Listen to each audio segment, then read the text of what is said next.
Investigar e publicar arredados das universidades ou dos centros de investigación é realmente difícil en España. A empresa privada non é capaz de canalizar un expertise que lle chega de aburrido e se incorpora ao mercado laboral. Interesantes liñas de investigación con prometedores resultados que quedan inconclusas logo de ser subvencionadas por programas cortoplacistas de apenas 2, 3 anos de investigación.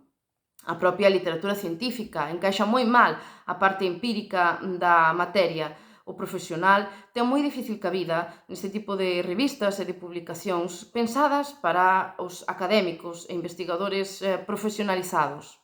Así pois, a estrutura de formación do noso capital humano non é capaz de guialo para sacar del o máximo proveito.